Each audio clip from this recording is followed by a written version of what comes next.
और का तो चक्कर के आगे अगर उसको हल्का कर देंगे तो फिर कैंसर हो जाएगा। तो फिर आगे बढ़ेंगे ना, काटा कुछ है नहीं, सुना आप चट्टा ले लिया उसको निपटाना है। आज सुबह पिताजी का सांस बहुत गड़बड़ हो गया हमारे। आप क्या हाँ, पता नहीं क्या हो गया, मेरे को नर्वस हो गया। अभी सुबह से उनके भी चीज़ है, दुकान डॉक्टर संजीव भल्ला को दिखाया, इसी की वजह से कोई दिक्कत नहीं होगी। चाहे लाइटिंग हो जाएगी। अच्छा, उम्र भी 88 करीब है। सुबह से उसी में व्यस्त है।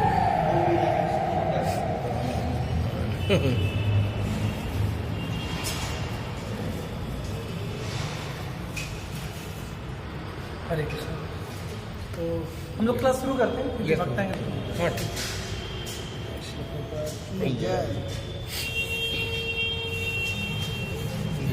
रख माला में कोई काम आएगा। हरे कृष्ण। तो आज हम लोग जो हमारे 18 पुराण है, उसमें से एक पुराण है श्रीमद् भागवतम पुराण। तो श्रीमद् भागवतम पुराण जो कि बहुत ही डिटेल में है, तो उसमें से जो ये पुराण है जिसमें बोलते हैं श्रीमद् भागवतम पुराण, तो एक पुराण के टोटल जो 44 किताबें हैं पूरी एक पुराण में। हाँ, श्रीमद् भागवतम पुराण तो इसमें से एक ये भाग है, 43 और है। तो हम लोग श्रीमद् भागवतम पुराण का थोड़ा सा देखेंगे, चर्चा करेंगे। तो इस पुराण को बताया जाता है कि जैसे कोई पेड़ होता है ना, पेड़ में जो पका हुआ फल होता है, तो इससे क्या है कि जितने भी हमारे वैदिक ग्रंथ हैं, उन सब वैदिक ग्रंथों में जो ये पुराण है श्रीमद् भागवतम पुराण, ये क्या है आपका पका हुआ फल है। और इसके बारे में बहुत शास्त्रों में कई सारे मतलब इसका वो दिया गया है। तो एक जैसे इसके बारे में आता है वर्णन कि सबसे पहले किसने सुनाया था, तो आप लोग ने सुना होगा कि एक सुखदेव गोस्वामी के बारे में, परीक्षित महाराज के बारे में। तो जब सुखताल में कथा सुना रहे थे, कौन? सुखदेव गोस्वामी। किसको सुना रहे थे? परीक्षित महाराज। तो उस समय सारे देवता लोग, और मत इधर आइए आगे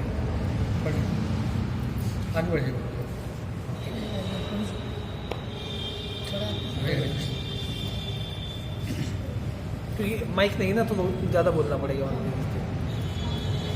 इधर आ जाइए, यहाँ पर आगे बढ़ाइए, इधर आ जाइए, यहाँ इधर आ जाइए। तो उस समय जब कथा सुना रहे थे तो सारे देवताओं ने सोचा कि लगता है ये जो सुखदेव गोस्वामी है वो जो परीक्षित महाराज को सुना रहे हैं, क्योंकि श्राप की वजह से, सांप के डर से मतलब कि बहुत डर गए हैं। तो देवता लोग आए अपना अमृत लेकर के, बोले कि ऐसा करो कि आप ये अमृत पी लो, सांप का कोई असर नहीं होगा, और जो भागवत हम बैठ के सुन ले रहे हैं, कोई दिक्कत नहीं। तो सुखदेव गोस्वामी बहुत डांटे, कहते हैं ये कोई खरीदने बेचने वाला बिजनेस नहीं है, नहीं थोड़ी नहीं चल रहा है। कहते हैं कि ये जो ग्रंथ, इसका कोई मूल्य नहीं है। तो इसके बारे में फिर बताते हैं कि एक नारद जी वहाँ पर उस सभा में सब लोग बैठे हुए थे, व्यासदेव जो इसके खुद के वारस, वो खुद बैठे थे सुनने के लिए। तो एक शिक्षा मिलती है कि देखिए इसको लिखा किसने? व्यासदेव ने। और वो खुद सुन रहे हैं, किससे? अपने बेटे के मुंह से। उनके बेटे ना सुखदेव, वो खुद उनके मुंह से सुन रहे हैं। तो इसमें पता चलता है क्या कि हम चाहे कितनी बार पढ़ें, कितनी बार सुना हो, लेकिन बार बार उसको पढ़, मैं तीसरी बार पढ़ रहा हूँ इसको। जितनी बार आप पढ़ेंगे उतनी बार आपको कुछ और अलग नया सीखने को मिलेगा। तो बताते हैं कि इसकी महिमा के बारे में वर्णन आता है। तो आप जैसे पढ़ेंगे जो 18 पुराण है, से पद्म पुराण है। पद्म पुराण में उत्तर कांड है, उत्तर कांड में अध्याय नंबर 193 से 198 के बीच में वर्णन आता है इसका। किसका? भागवतम का महात्म्य के बारे में, इसकी क्या महिमा है। तो बताया जाता है कि इसके एक बार नारद जी जब मतलब कि वैकुंठ धाम से होते हुए पूरा मतलब कि स्वर्गलोक से होते हुए जब पृथ्वी लोक में आए, हिमालय से होते हुए जितने भी भारत में तीर्थ स्थल हैं सब जगह पे वो गए और जा करके सब जगह पे तीर्थ यात्रा किए, लेकिन उनका मन शांत कहीं नहीं हो रहा था, मन उनका शांत नहीं हो रहा था कहीं पर। तो जब वो वृंदावन पहुंचे तब उनको थोड़ा सा हो गया। तो वहाँ देखे कि एक स्त्री थी और उसके 2 बच्चे थे। तो वो स्त्री रो रही थी, उसके 2 बच्चे बूढ़े हो गए थे। तो पूछे कि कौन है, मतलब कि आप कौन है और आप क्यों रो रही है और ये कौन है दोनों, मतलब कि। तो बताई कि मैं भक्ति देवी हूँ और मेरे ये दोनों बच्चे हैं, कौन, ज्ञान और वैराग्य। तो ज्ञान और वैराग्य तो बताती हैं कि मेरा जन्म हुआ दक्षिण भारत में, इसलिए साउथ इंडिया में ज़्यादा भक्ति का ज़्यादा वो रहता है। तो बताती हैं भक्ति देवी मेरा जन्म कहाँ पे हुआ, साउथ इंडिया में। और वहाँ से होते हुए जब कर्नाटक पहुँचे, कर्नाटक में थोड़ा पढ़ी बड़ी, और जब मैं महाराष्ट्र पंढरपुर पहुँची तो वहाँ पर भी मेरा काफ़ी सम्मान हुआ। लेकिन जैसे मैं गुजरात पहुँची तो गुजरात पहुँच करके मेरा मतलब शरीर मेरा जीर्ण हो गया बहुत, मतलब कि रोगों से इस तरीके से, मतलब बुढ़ापा टाइप का शरीर मेरा जीर्ण हो गया। तो पूछे क्यों, कहते हैं वहाँ पर गुजरात में बहुत पाखंड है। पाखंड मतलब कि दिखावा बहुत ज़्यादा है, उसे कहते हैं पाखंड। तो कहते गुजरात में बहुत वहाँ पर क्या था, दिखावा था, जिस वजह से क्या मेरे शरीर पूरा जीर्ण हो गई। लेकिन जब मैं जैसे ही उत्तर से होते हुए फिर मैं वृंदावन आई तो यहाँ पर मैं ठीक हो गई, मतलब नव युवती हो गई फिर से। लेकिन जो मेरे बच्चे थे वो दोनों बूढ़े हो गए, ज्ञान और वैराग्य। तो बताते हैं कि जो ज्ञान और वैराग्य क्या है, तो ज्ञान क्या है कि लोगों को ये नहीं पता कि भगवान कौन है। देखो अगर इस कान में नहीं होते प्रभु जी, यही नहीं, मतलब कहाँ पता चलता है कि भगवान कौन है। सब लगता है हाँ 33 करोड़ देवी देवता है, सब लोग भगवान है। किसी को ये नहीं पता रहता है कि हाँ वास्तव में भगवान है कौन। प्रभुपाद जी तक शास्त्रों को मतलब क्लियर कट बताया है कि भगवान कौन है। तो इस तरीके से बताई कि जो ज्ञान थे, ज्ञान क्या नहीं पता होता, कृष्ण भगवान कौन है, भगवान क्या हो, कैसे प्राप्त किया जाए, नहीं पता रहता। तो इसीलिए क्या था, ज्ञान की कमी है। तो ज्ञान क्या हो गए थे, बूढ़े हो गए थे। वैराग्य, वैराग्य क्या है कि जैसे सब जैसे लोगों को अपने जीवन का अंतिम उद्देश्य नहीं पता। तो क्या है, सब लोग बस शरीर का कैसे पालन पोषण हो, घर परिवार कैसे चले, बस इसी में लगे रहते हैं। तो क्या है, इन सब से वैराग्य हो करके भगवान का स्मरण करना चाहिए। जैसे पहले के राजा लोग क्या होते थे, एक एज के बाद वो छोड़ करके कहाँ चले जाते थे, वन में।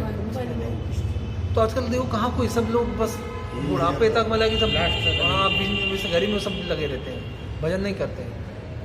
तो कह रहे हैं कि वैराग्य, तो ये दोनों ज्ञान और वैराग्य दोनों क्या हो गए, बूढ़े हो गए, कोई कर ही नहीं रहे।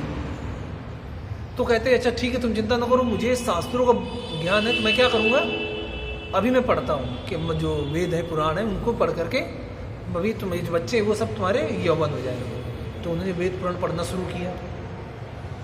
तो जब वेद पुराण पढ़ रहे थे तो देखे कुछ बच्चों में असर ही नहीं। फिर जब गीता पढ़े तो थोड़ा सा चेंज हुआ, थोड़ा उनका मतलब जैसे ना लेटे थे तो थोड़ा सा उठे, मतलब इस तरीके से। तो अब नारद जी सोचे अब क्या करें। तो इसके बाद आकाशवाणी हुई कि नारद जी इन सब से इनका कोई फर्क नहीं पड़ेगा, ये कलयुग चल रहा है, कलयुग में इनका कोई भी मतलब ये सब फायदा, वेद पुराण पाठ करना कोई फायदेमंद नहीं है।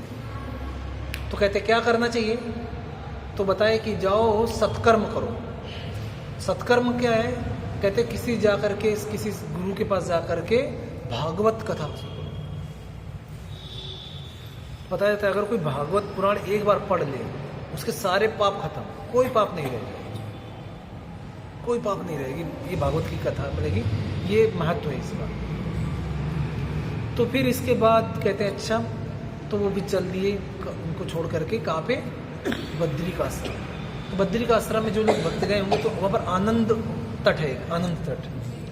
तो वहाँ पर जा करके वो सोचे कि वहाँ पर सारे ऋषि मुनि पहले बद्री का आश्रम जाते हैं। जी। तो वहाँ पर जा रहे थे तो उनको रास्ते में जो ब्रह्मा जी के जो पहले 4 मानस पुत्र हैं, कौन, सनक, सनंदन, सनातन, सनत कुमार। हाँ, ठीक है।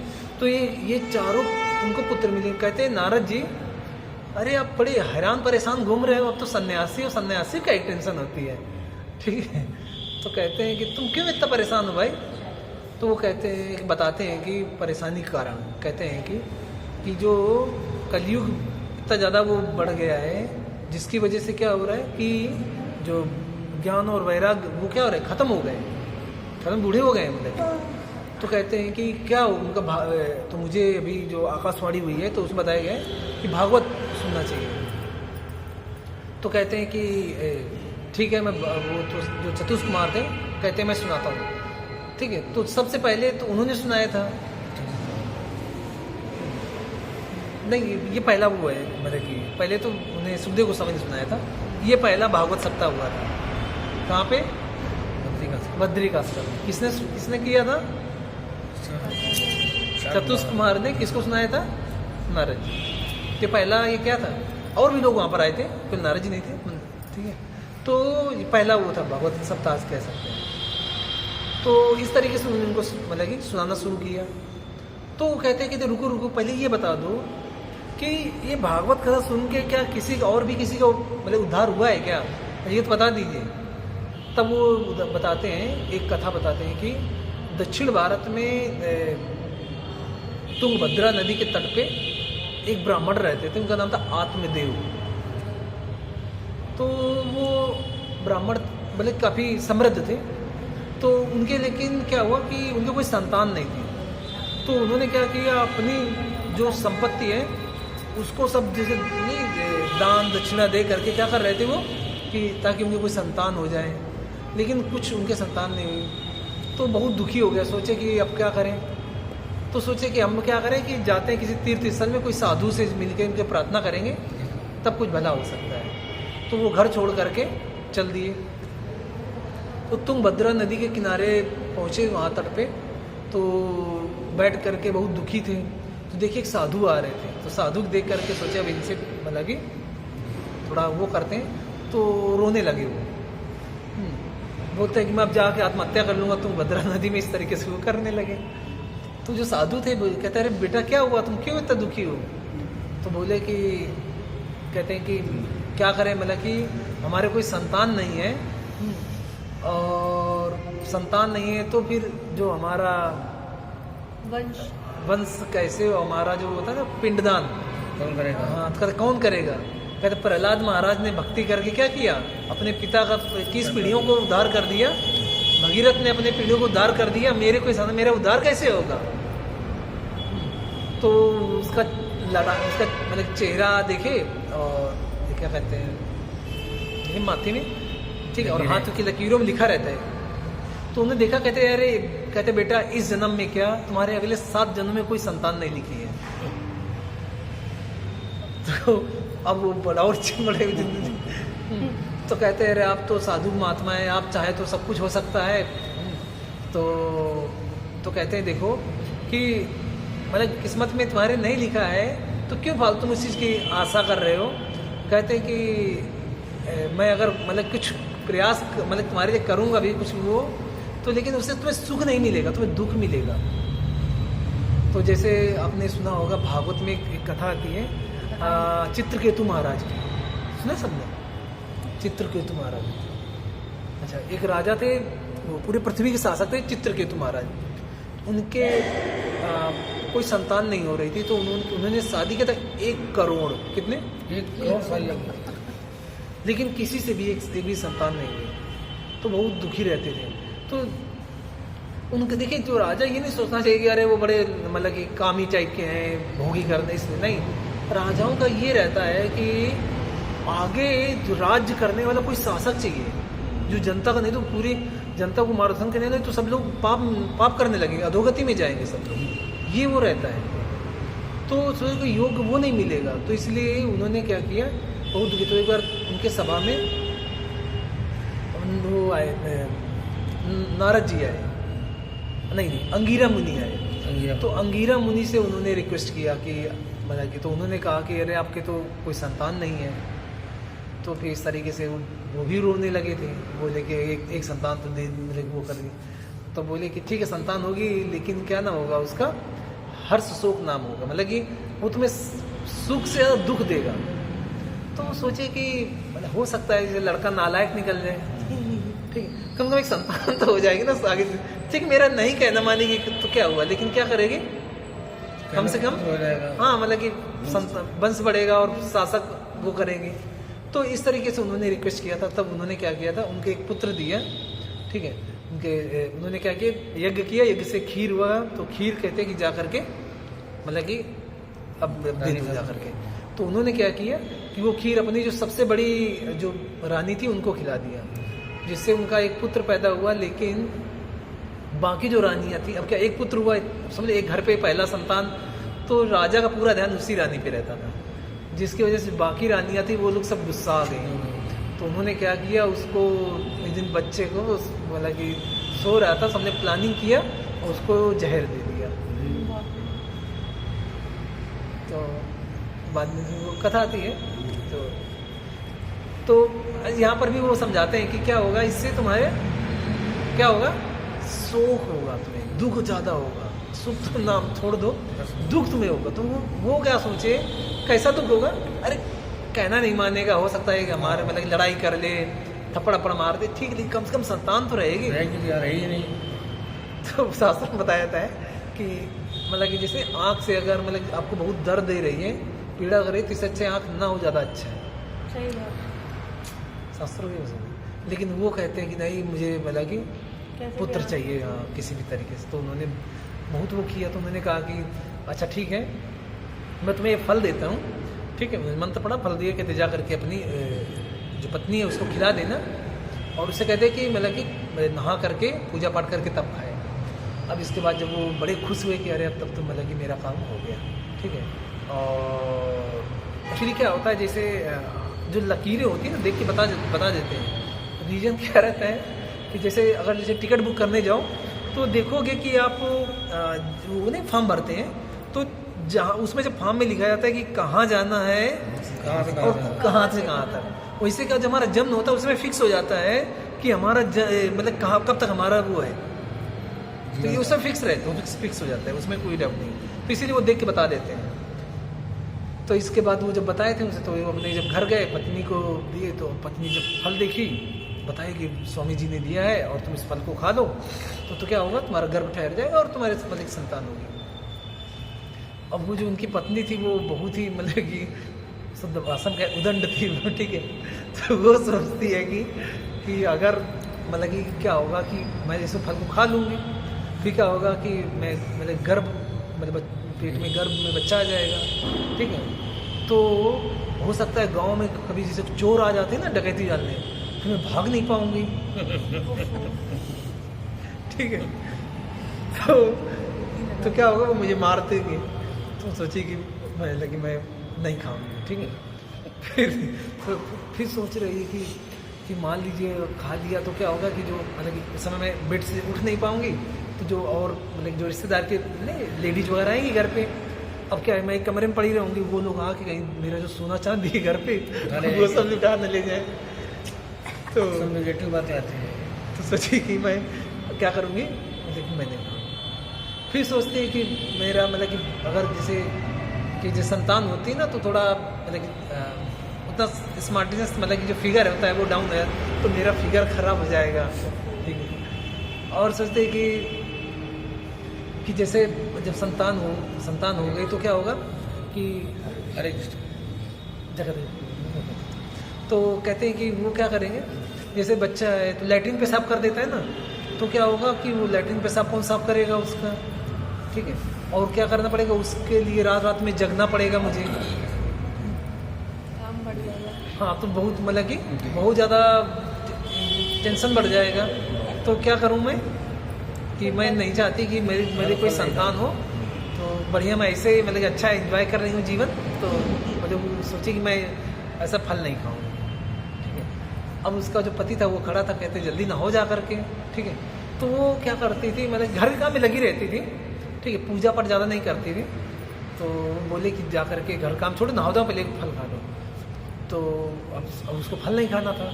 अब क्या करे, तो उसने सोचा कि कहते कि ऐसा करो, तुम जाओ, मैं नहा के खा लूँगी ना, तुम विश्वास नहीं किया मेरे ऊपर, ठीक है जाओ तुम यहाँ से। तो उसने अपने पति को वहाँ से भगा दिया।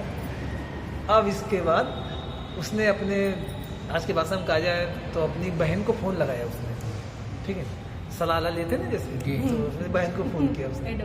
हाँ, तो बोली कि ऐसी ऐसी बात है, और मतलब कि मैं संतान नहीं चाहती हूँ क्योंकि इतनी सारी प्रॉब्लम आएंगी और मैं सब प्रॉब्लम को नहीं फेस करना चाहती हूँ, कोई उपाय बताओ मुझे।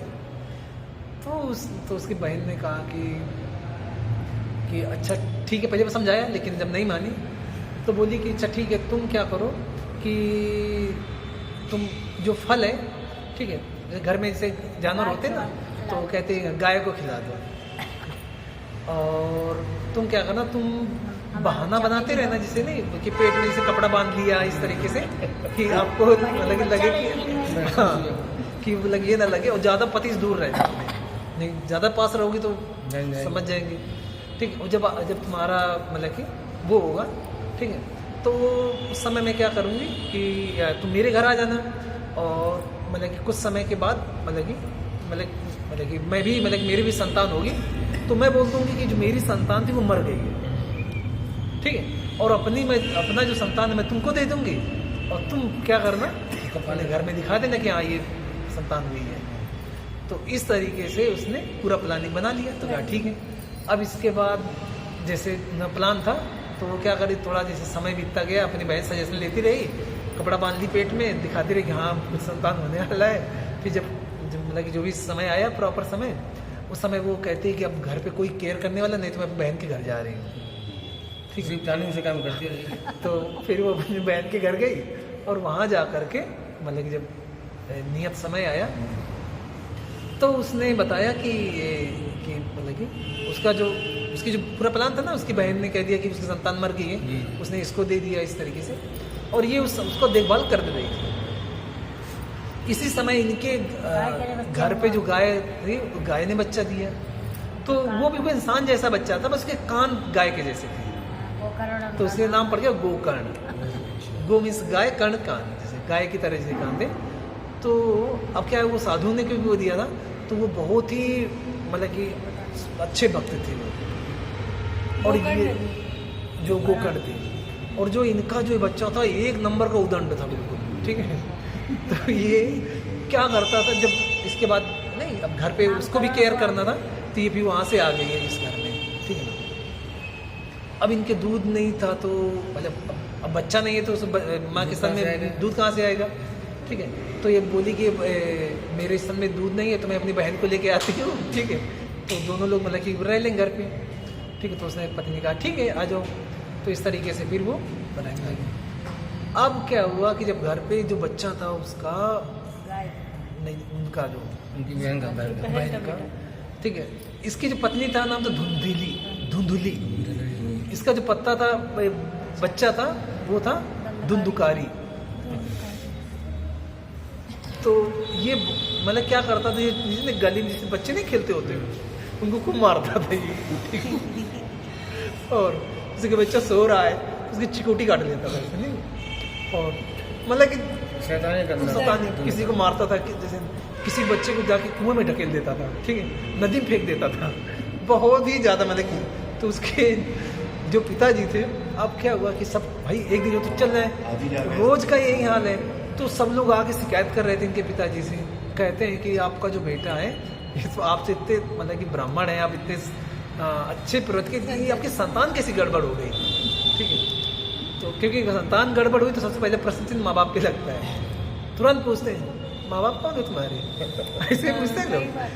तो उन्होंने इस तरीके से मुझे जब शिकायत पहुँच रही थी, तो इनका जो बड़ा बेटा था वो बहुत ही भागवत परायण था, बहुत शास्त्रों ज्ञाता था। तो उसने कहा कि जब देखा कि पिताजी इतना दुखी हैं, सब परेशान हो गए, तो बोले पिताजी आप माया मोह घर अच्छा छोड़ो, ठीक है, आप चले जाओ कहाँ पे,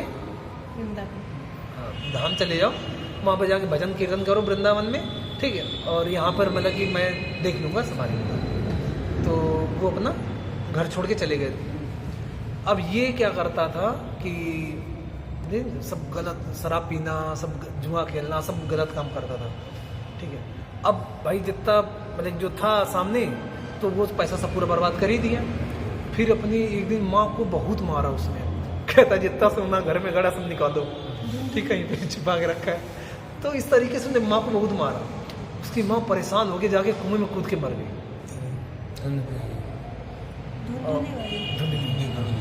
और ये क्या किया कि मतलब कि जो घर में इधर उधर जब भी ढूंढा उड़ा, जो भी अच्छा कि इस बक्से में रखा है, यहाँ छिपा के रखा है, सब पूरा खर्चा खूब करता था। तो ये क्या किया, 5 वेश्याओं को लेके आया घर में, ठीक, और 5 वेश्याओं के साथ आराम से वो खाया था। अब क्या है कि जो वेश्याएं हैं उनके खर्चे ज़्यादा हैं, तो ये घर पे जो मतलब कि जो पैसा था वो ख़त्म, तो ये चोरी करने लगा, डकैती डालने लगा। इस तरीके से इसका घर का खर्चा मतलब कि अपना उनका 5 वेश्याओं को पालन कर रहा था। तो जो 5 वेश्याएं थी सोची कि इसके घर में तो पैसा बचा नहीं है, और ये अभी कैसे पैसा ला रहा है, चोरी करके ला रहा है। तो कोई स्थायी सोर्स नहीं है इसके धन का, और कभी पकड़ा गया तो क्या होगा, इनके पीछे हम भी लोग नपेंगे। तो उन्होंने प्लान बनाया कि क्या करते हैं कि हाँ, इसको जो कोयला होता है ना, कोयला को गरम कोयला इसके हाथ पैर बांध करके मुंह में गरम कोयला भर के इसको मार दिए, और इसके मतलब कि क्या कहते हैं, जो जमीन में खोद के गाड़ दिया।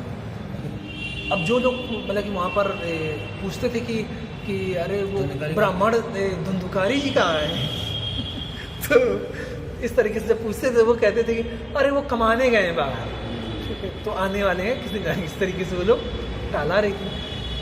फिर जैसे मौका मिला वो 5 भाग गई वहाँ से। अब इसके बाद अब क्या है, कितनी बात छिपेगी भाई। तो जब पता चला कि इनका जो इनके वो थे, इनके जो बड़े भाई थे गोकर्ण, उनको पता चला कि भाई को हमारे क्या किया है, इन्होंने मार दिया इस तरीके से। तो ये क्या किए कि गए जा करके, जो गया है ना, गया पिंडदान करते हैं बिहार में, बिहार में, तो वहाँ जाकर पिंडदान करके जब वापस आ रात में सो रहे थे, तो एकदम से अलग आवाज़ें निकल आ रही थी, ठीक है। तो समझ गए, तो उन्होंने क्या कमंडलू से जल दिया, मंत्र पढ़ के इसे फेंका उस पर। तो जैसे ही फेंका तो जो उनका जो भाई था वो तुरंत किस रूप में आ गया, हाँ मतलब कि उस तरीके से, ताकि अभी तो सटल बॉडी थी उसकी, मतलब सूक्ष्म शरीर का। तो वो बताने लगा कि भैया मतलब कि मेरे लिए कुछ करो, मतलब कि मैं इस जो भूत प्रेत योनि में हूँ, बहुत कष्ट है, मैं मतलब कि इससे छुटकारा पाना चाहता हूँ। कहते अरे मैं तो गया ना, गया था तुम्हारा पिंडदान करके आया। कहते हैं भैया मैंने इतना पाप किए हैं कि ये जो पिंडदान किए हैं आप, इससे मेरा कुछ भी भला नहीं हो रहा। तो कहते हैं मेरे लिए कुछ और उपाय करो।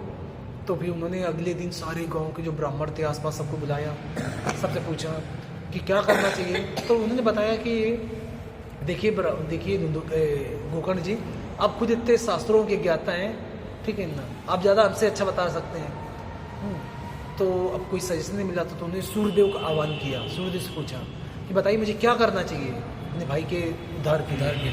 तो सूर्यदेव ने कहा कि आप भागवत मतलब कथा कहिए, भागवत सप्ताह करिए। तो उन्होंने कहा ठीक है। तो कहते आपके भाई का उद्धार हो जाएगा। तो फिर उन्होंने कहा ठीक है। तो उन्होंने क्या किया, पूरा भागवत एक पंडाल लगाया गया, पंडाल व्यासासन में बैठ गए और कथा शुरू किया उन्होंने कहना, भागवत कथा। एक बांस गाड़ा गया, तो बांस जब गाड़ा गया तो 7 गांठ थी। तो जब भागवत कथा डेली एक गांठ फट जाती थी। तो जब 7 दिन हो गया तो 7 गांठ फट गई, ठीक है। और जो उनका भाई था उसी बांस में बैठ करके वो सुन रहा था। तो तुरंत वो क्या हुआ कि पार्षद रूप में आ गया, और भगवान के धाम से विष्णुदूत आए, जैसे अजामिल को लेने आए थे, ध्रुव महाराज को लेने आए थे, ऐसे उसको लेने आए। और इसके बाद वो उसको ले जाने लगे। तो गोकर्णनाथ कहते हैं कि रुको, कहते हैं कि अरे भागवत कथा सब लोग सुने हैं, तुम एक को क्यों लेके जा रहे हो। तो वो कहते हैं कि देखिए गोकर्ण जी, ये जो तुम्हारा भाई था, ये क्योंकि जैसे नहीं कि लेकिन तत्परता से सुन रहा था, ध्यान पूर्वक बिल्कुल। और बाकी लोग जो बैठे थे, कभी इधर बातें कर रहे हैं, ठीक है, कभी थोड़ा उससे बतिया ले रहे हैं, कभी झपकी मार ले रहे हैं। तो ये लोग इतना ध्यान से नहीं सुने, जिसकी वजह से ये योग है, ठीक है। अब दोबारा भागवत कहिए, सब लोग ध्यान से सुने, फिर अगली बार लेके चले जाएंगे 7 दिन बाद, क्या दिक्कत, 7 दिन की तो बात है। तो मैंने कहा ठीक है। तो देखिए जो भक्त लोग होते हैं, सज्जन पुरुष होते हैं, वो क्या चाहते हैं, क्या कि कैसे दूसरे लोगों का भला हो। तो उन्होंने फिर से, ये नहीं कि अरे अभी 7 दिन सुना दिया, अब ऐसा करो थोड़ा रेस्ट लेके सो खा पी के, तो फिर शुरू कर दिए 7 दिन फिर सुनाए। और 7 दिन सुनाने के बाद फिर बहुत सारे भगवान के धाम से वो आए, यान आए, और उसमें बैठ के सब लोग भगवान के धाम चले गए। तो वही भागवत कथा है जो हम लोग इसकी चर्चा करने जा रहे हैं। तो ये भागवत कथा को बताया जाता है कि वही जो बताया भी कि जैसे वेद पुराण है, तो वेद जैसे दूध होता है, दूध में घी दिखता है क्या? नहीं, दूध का मतलब सार होता है ना घी, तो दिखता नहीं है वो, लेकिन क्या है वो पूरा सब जगह फैला रहता है। ऐसे ही क्या है कि जो सारे वेद पुराण है, उन वेद पुराणों को जो वेदांत सूत्र है उसमें लिखा गया है सबका सार। और जो वेदांत सूत्र है उसका सार है श्रीमद् भागवतम पुराण, सार का सार, जैसे दूध से मक्खन, मक्खन से फिर घी, ऐसे। तो ये सार का सार है भागवतम। तो इसके वो अमल पुराण, अमल माने क्या होता है? गंदगी। अमल माने जहाँ कोई गंदगी नहीं है, इसमें कोई गंदगी नहीं है, कोई त्रुटियां नहीं है इसमें। जैसे कि जैसे आपने जैसे कभी आप खिलौना वगैरह खाया हो, जैसे जो चीनी ये बना रहते हैं, तो हाँ, तो आप देखो कि कहीं से भी उसको खाओ, ठीक है, ऊपर से नीचे से कहीं भी आपको बराबर मीठा नहीं लगेगा। लड्डू है, अब कहीं से आगे पीछे कहीं से भी खाओ आपको बराबर मीठा लगेगा। वैसे ये जो भागवत पुराण कहीं से भी आप पढ़ोगे आपका भक्ति ही बढ़ाएगा ये। और वेद पुराणों में क्या है, कहीं पढ़ेंगे आप, कहीं भक्ति यहाँ थोड़ा दिया है, कहीं वहाँ दिया है, ठीक है।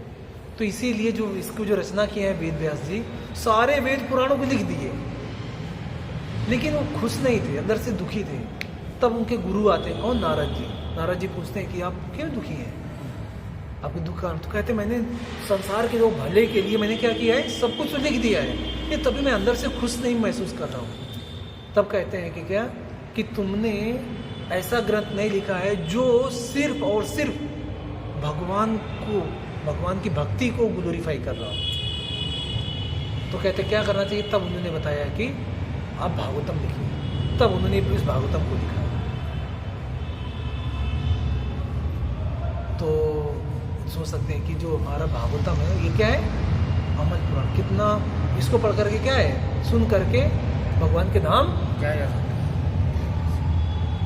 तो इस भागवतम पुराण में तो हम लोग जो आज पढ़ते हैं, ये पहले श्रीमद् भागवतम पुराण के पहले स्कंद का पहले अध्याय का 10वां श्लोक है। तो इस श्लोक में बताया गया है कि श्लोक ये प्रायेण अल्पायुषा सभ्य कला अस्मिन युगे जना मंद सुमंद मतयो मंद भाग्य उपाद्रता। इसका मतलब क्या है कि प्रायेण, प्रायेण मतलब क्या है कि सब, ज्यादातर मतलब कि सभी लोग कैसे हैं? अल्पा, अल्पा माने क्या है? कम, हाँ, थोड़ा देख सकते हैं। आयुषा मतलब कि आयु। अब देखिए अब कलयुग में कितनी देखो ना घटती चली जा रही है। तो कहते ज्यादातर ठीक कोई व्यक्ति हो जो 100 क्रॉस करता है, जिन्हें सब बहुत कम। हाँ, तो कहते हैं कि ज्यादातर लोग कैसा है कि इनकी आयु कम है, इस कलयुग बता रहे। ठीक। और सभ्य, सभ्य मतलब कि जो सब लोग हैं, मतलब कि जो मतलब कि थोड़ा समझदार लोग, इस तरह सभ्य, मेंबर ऑफ लर्नर सोसाइटी। कलौ माने कलयुग में, अस्मिन माने कि यहाँ पर, हियर, युगे माने कि इस युग कलयुग में, जना माने लोग, आम जनता। ठीक है। मंदा, मंदा माने क्या है? लेजी है। ठीक है।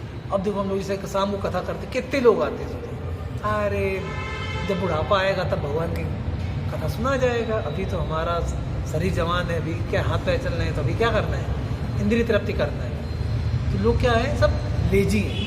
वही कह रहे हैं कि जो कलयुग के लोग कैसे सब मंद है, ठीक है, भगवत कथा सुनने के लिए, भगवान का नाम जप करने के लिए क्या है, कोई तो वो नहीं है, सब कैसे है, लेजी है, तो मंदा, सुमंद मत योग कहते हैं क्या, मिसगाइडेड है। मिसगाइडेड मतलब कि यही नहीं पता कि जीवन का लक्ष्य भ्रमित है, दिशा नहीं पता है। दिशा नहीं पता है।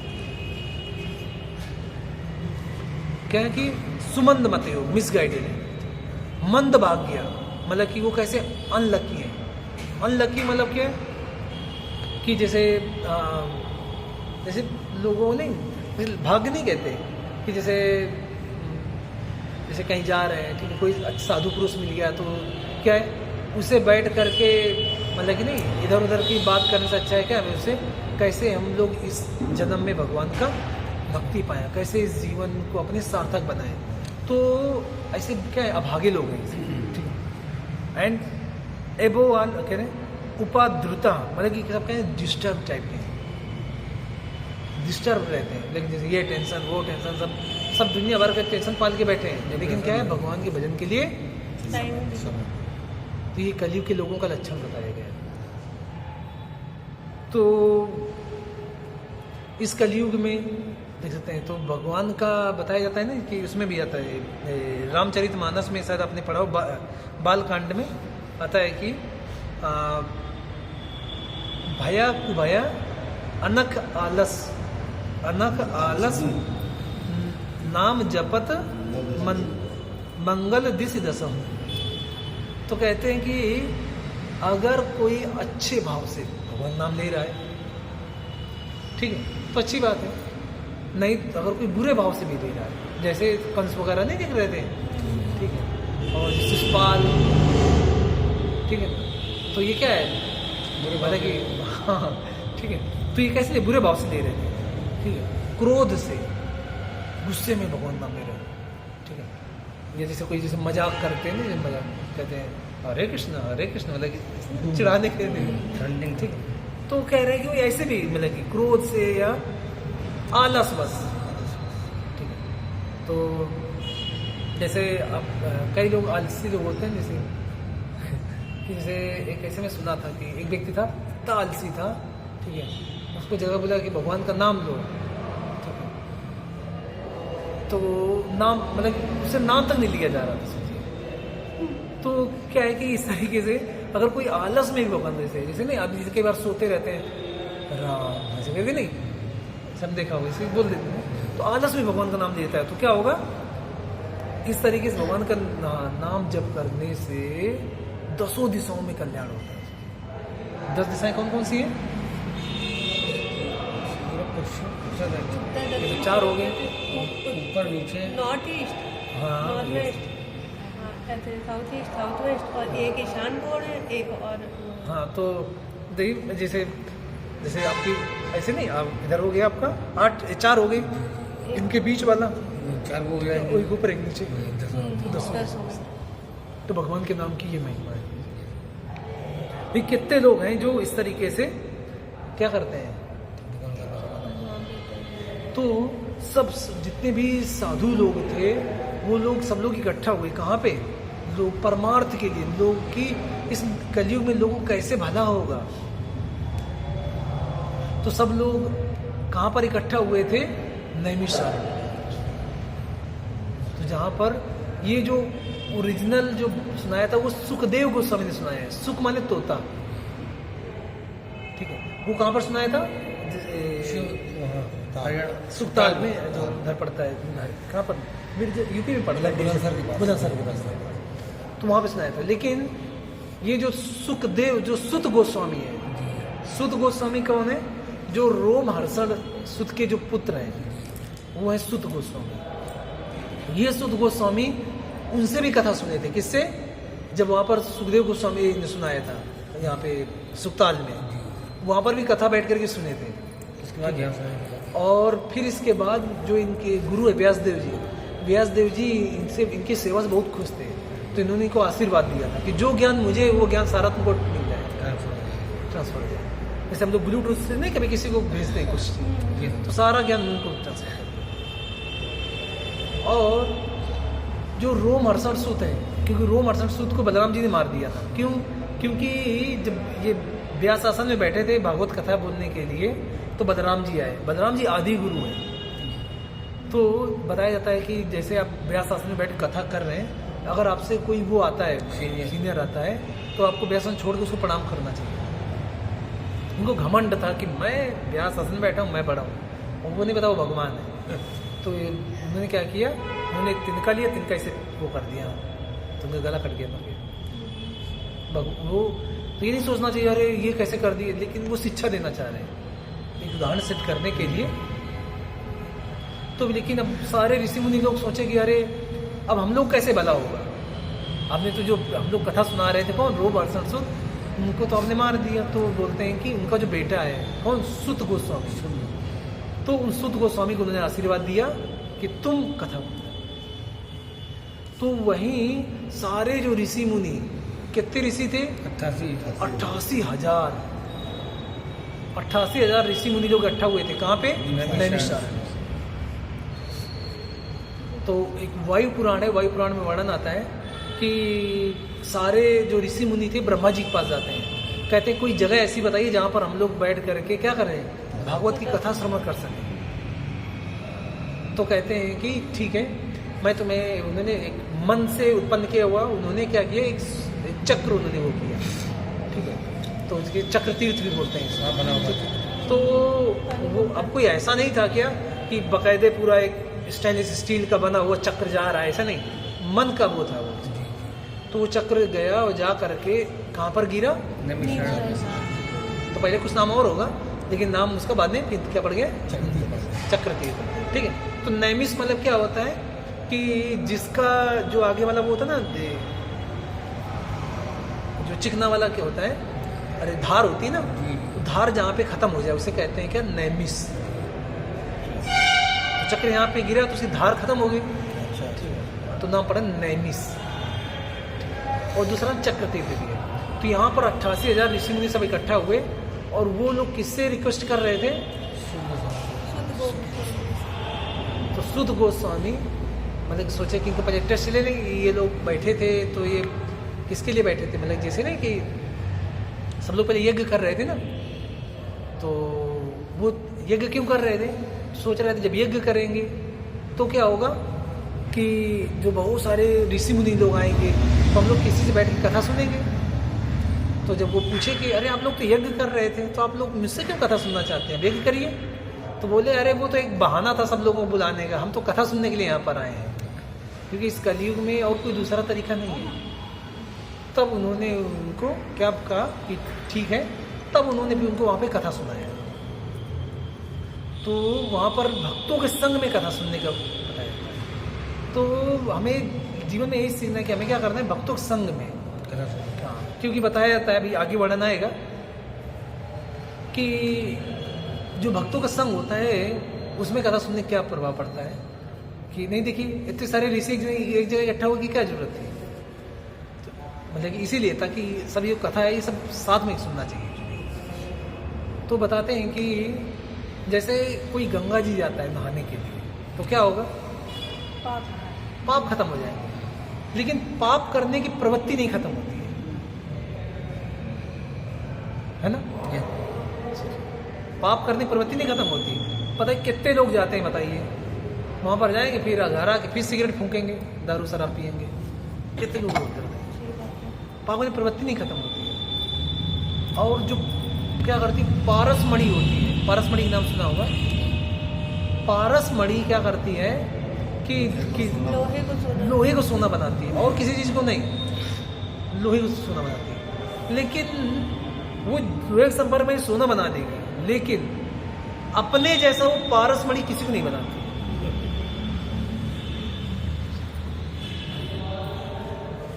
तो एक अपने संप्रदाय में एक भक्त हुए सनातन गोस्वामी, सनातन गोस्वामी के नाम, आपने जब लोग 6 गोस्वामी पढ़ते हैं, सनातन गोस्वामी।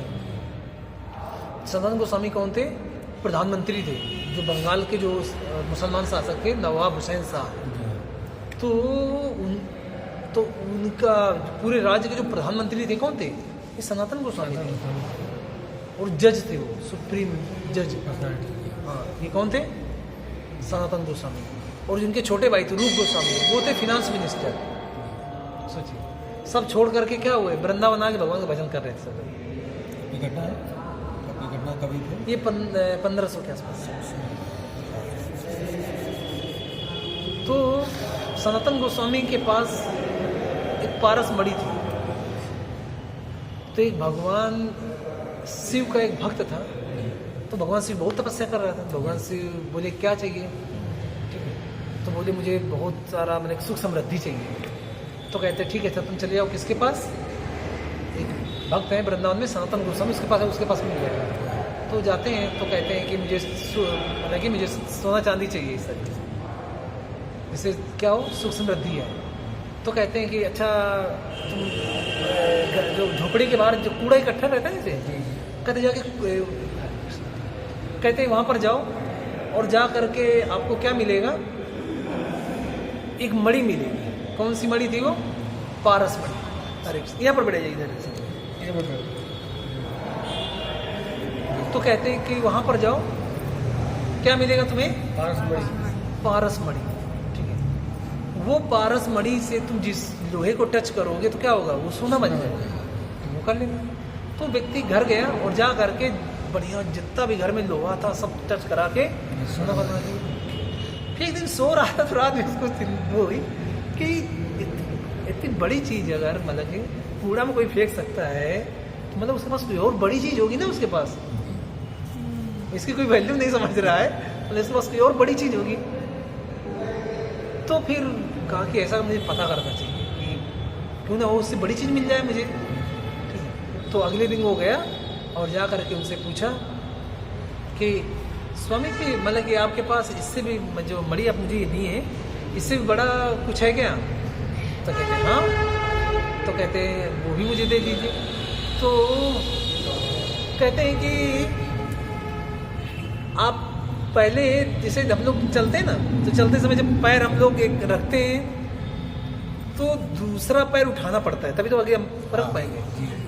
तो कहते हैं कि आप क्या करो, पहले इसको जो मणि है, ठीक, इसको फेंक के आओ नदी में, यमुना नदी में फेंक के आओ, फिर इसके बाद मैं तुम्हें इससे जो बड़ा अनमोल ग्रंथ है वो दूंगा, मैं तुम्हें अनमोल चीज़ में दूंगा। तो उन्होंने कहा कि अच्छा ठीक है। तो वो गया और जा करके क्या किया, उसने फेंक दिया। और जब फेंक करके आया तो कहते हैं मैंने फेंक दिया, ठीक है। तब उन्होंने कहा कि चलो ठीक है, अब मैं तुम्हें क्या देता हूँ, उससे भी जो बहुमूल्य चीज़ है, ठीक है। तो कहा कि हाँ हाँ मैं बहुत आतुर, मुझे चाहिए, दीजिए। तो कहते हैं कि ठीक है, आप दोनों हाथ ऊपर करके बोलिए हरे कृष्णा कृष्णा कृष्णा हरे हरे, हरे राम राम राम हरे हरे। तो इस तरीके से उन्होंने क्या किया, उनको जो इससे बहुमूल्य चीज़ है उन्होंने तब उनको दिया महामंत्र। क्यों? क्योंकि सोचिए ना कि और जो भौतिक संपदा है किसी के पास, ठीक है, वो क्या होगा कि बहुत ज़्यादा कहाँ सुखी रह सकता है, केवल इस संसार में, संसार में, ठीक है। लेकिन जब तक है वो करेगा, लेकिन अब देखोगे कि कुछ दिन बाद शरीर भी साथ नहीं देता है। बहुत सारे रिच लोग होंगे, देखेंगे क्या मीठा सबको पसंद है, लेकिन मीठा नहीं खा सकते, डायबिटीज हो जाती है। तो ऐसा होता क्या कि एंजॉय नहीं कर सकते इस भौतिक संसार में ऐसे।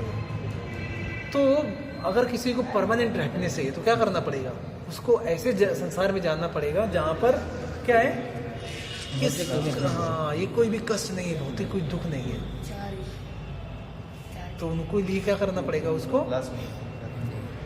भगवान के धाम जाना। भगवान के जब धाम जाएगा तो क्या होगा, वहाँ पर कोई कष्ट नहीं है, जहाँ पर ये 4 तरीके के जो रियल प्रॉब्लम है, कौन कौन सी हैं? जन्म कैसे दुखदाई होता है, जब बेटा माँ के घर में होता है तो उसकी जो कीड़े काटते हैं और 9 महीने वो उल्टा रहता है। तो बच्चे, माँ के घर में बच्चे बहुत कष्ट होता है, तभी जब जन्म होता है तो रोता है ना बच्चा, इसीलिए क्यों बताना चाहता है भैया बहुत दुख थे। जब व्यक्ति मरता है तो कितने बिच्छू काटते हैं, 4 एक साथ, ऐसा दर्द होता है, इसलिए कुछ लोग लैट्रिन पेशाब छोड़ देते हैं। तो जन्म मृत्यु, बुढ़ापा दुखदाई होता ही नहीं होता है, कोई नहीं बूढ़ा होना चाहता, लेकिन प्रकृति सबको चुपचाप बूढ़ा बना देती है। और मृत्यु, बीमारी हाँ बीमारी, कोई बीमार नहीं होना चाहता था। तो ये देखते हैं चारों जो रियल प्रॉब्लम है, रियल प्रॉब्लम की वजह से क्या होता है, लोग दुखी रहते हैं। तो हमें क्यों ना ऐसी जगह जाए जहाँ पर भगवान का भजन हो, जहाँ पे दुख ना हो। तो उसके लिए हमें क्या करना चाहिए, भगवान का